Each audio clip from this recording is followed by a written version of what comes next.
NASA says, cautious, Nibiru may cause Earth's pole to shift.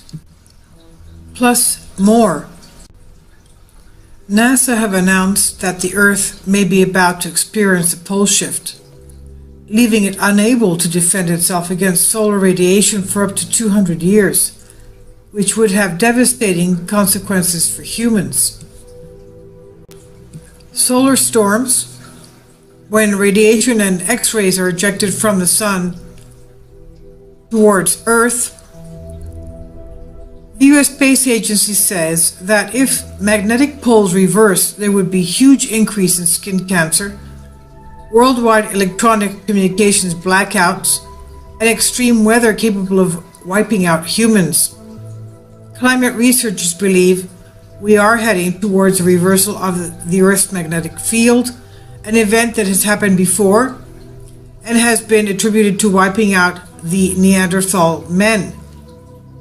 Bruce Jakowski, Maven principal investigator at the University of Colorado in Boulder, said when the switch does take place, the Earth's magnetic field, which prevents the Sun's dangerous radiation getting through, would be neutralized for almost 200 years. He explained that the detail during a historic announcement about how Mars lost 99% of its atmosphere and its oceans that could have housed early life. Jakowski explains that Mars had been blasted by solar winds which stripped it of its atmosphere for billions of years since the beginnings of our solar systems. He says when the polar shift happens, the Earth will have no magnetic field for about 200 years. During that time, the Sun's solar blasts are expected to strip away at our atmosphere just as they did on Mars billions of years ago. Thankfully, he added also that 200 years would not be long enough for the Sun to significantly reduce the atmosphere for life to die out on Earth.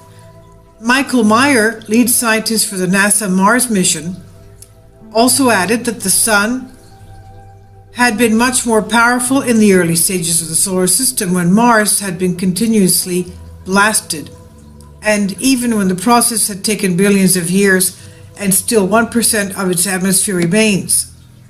However, scientists also admit that 200 years without a magnetic shield to defend Earth against Sun solar storms, which cause the amazing northern lights on Earth as the rays hit the magnetic shield, would have implications for the human race. The magnetic shield is our first line of defense against harmful UV rays, and any thinning of our Earth's atmosphere could increase the risk of skin cancer. Without this magnetic field, or with a significantly reduced one, it could destroy global communications facilities, power supplies, and even lead to fires and rioting on the streets, according to some researchers. There are even doom mongers that have predicted that a swap of the magnetic poles from north to south would shift the continent so fiercely it would trigger mass earthquakes, rapid climate change, extinctions, and global destruction. Geologists have said that the shift event has happened a number of times in Earth's history, with the last one 780,000 years ago during the Stone Age. Alan Thompson, head of geomagnetism in the British Geological Survey, said during previous flips, no worldwide shifting of continents or other planet-wide disasters occurred, as geoscientists can testify to from fossil and other records. Earthquakes aside, there is a scientific belief that as we head towards a reversal, which could be less than 1,000 years away, Earth's magnetic field will dangerously weaken, leaving us at the mercy of solar storms, when radiation and X-rays are ejected from the Sun towards our planet. I'll leave links below for you for this.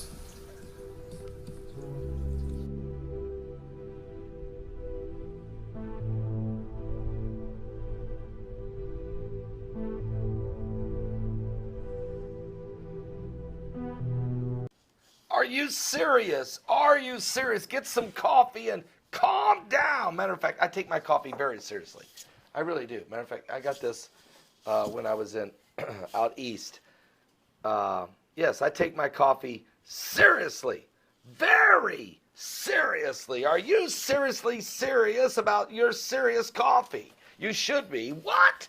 Because that's how important it is in these days. And when you start talking about NASA, when you start talking about FEMA, when you start talking about asteroids, then you start talking about the unthinkable, the unthinkable. But folks, deep impact is going to happen. Matter of fact, you know, we already had information about FEMA camps. FEMA and NASA putting together a drill for the unthinkable, an asteroid deep impact to hit Los Angeles, California.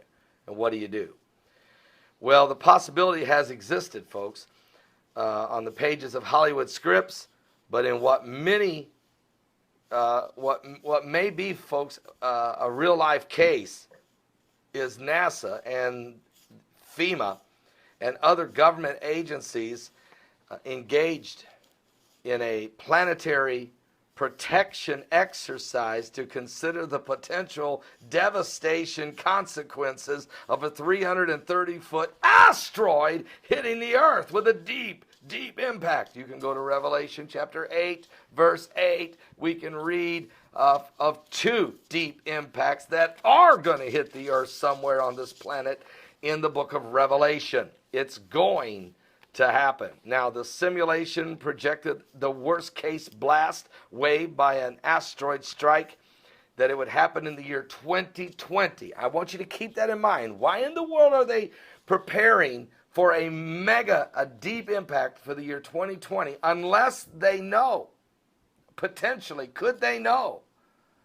of one on the way? Anyway, they say that it would level structures for 30 miles, require a mass evacuation of Los Angeles area, and cause tens of thousands of casualties. In 1998, you might remember the movie Armageddon. It was a very drama-filled movie with even greater fictional threat. In that blockbuster film, a ragtag crew were sent on a mission to drill into the asteroid and to set off a nuclear bomb. Sounds like Vladimir Putin's plan in Russia to avert the global catastrophe. And as the character, Harry Stamper, also known as Bruce Willis, summed up his crewmates, the United States government just asked us to go save the world. Well, don't expect that kind of a response by Hollywood heroics in real life. However, an asteroid that could cause such damage has no significant chance of striking the Earth within the next century. That's according to NASA. Really? I have to go on the record, NASA. Never a straight answer, NASA. Never a straight answer. But NASA, you have told us that there's 1,743 near-Earth objects coming toward the Earth, of which you can give us the name of them, how big they are, and when they're going to go whizzing by my head. Yet none of them you project to hit us. Yet we've had deep impacts. The one over Russia, you didn't tell us about that one. You didn't tell us that was coming. The one over Australia 2 months ago, you didn't tell us about that one. The one that hit Argentina and killed a person, you didn't tell us about that one. All of them, every deep impact that we've had, NASA has never listed it as going to happen. They only list the ones that's going to miss. So how can I believe you, NASA? How can I believe FEMA when you have 850 FEMA camps and you won't tell us they even exist or why they exist? But what you have done is you're preparing for a deep impact. And that's the one true thing you're doing. There will be a deep impact. The Bible has already prophesied it. Matter of fact, if you're in Revelation chapter 8, here's what it says. It's Revelation 8:8. And the second angel sounded, and it, as it were a great mountain, burning with fire, was cast into the sea, and a third part of the sea became blood. And a third part of the creatures which were in the sea and had life died. And a third part of the ships were destroyed. And the third angel sounded, and there fell a great star from heaven, burning as it were a lamp. And it fell upon the third part of the rivers, and upon the fountains of waters. And the name of the star is called Wormwood, and the third part of the waters became wormwood, and many men died of the waters because they were made bitter, or poisonous, or filled with radiation from space. Wormwood. Now, wormwood is also mentioned in the book of Amos, chapter 5. No one ever talks about this prophecy. One, they don't even know it's there, and two, if they did, they don't dare breathe it, that it is a part of the same event. It's prophetic. Is it referring to Planet X? Is Planet X bringing about so many asteroids that a deep impact will cause the wormwood? Well, here's what it says in Amos chapter 5. If you read, and it says in the scripture, verse 7, ye who turn judgment to wormwood and leave off righteousness in the earth, seek him that maketh the 7 stars and Orion, and turneth the shadow of death into the morning, and maketh the day dark with night, and calleth for the waters of the sea, and poureth them out upon the face of the earth. The Lord is his name. So we're certainly talking about an earthquake and tsunami. Certainly he mentions wormwood, and he says it in the same breath with the 7 stars and Orion. Now, if you read the book of Job, chapter 38, Job talks about Orion and who can loose the bands of Orion. And whenever the astronomers were in Chile in December of last year, they spotted Planet X. It was confirmed by NASA that it was Planet X, the same planet that NASA discovered in 1985. They seen it in the constellation of what? Orion. Has God released the bands? Is that what? Because God told Job, can you do it? Can you release the bands of Orion? Of course Job couldn't. God is saying, but I can. And folks, if he's released it, they're seeing it now in the constellation of Orion, headed in this direction. It will bring judgment and wormwood and earthquakes and tsunamis, as according to the Amos prophecy and the book of Revelation. And, of course, Zechariah chapter 14 tells you that the Lord will return upon the Mount of Olives and split it in half.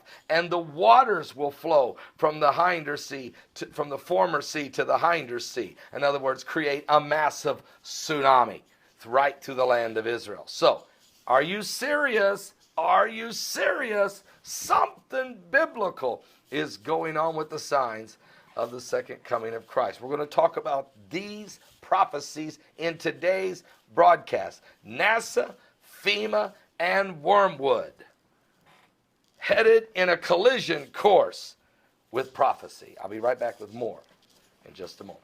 Are you saved? Jesus is the way.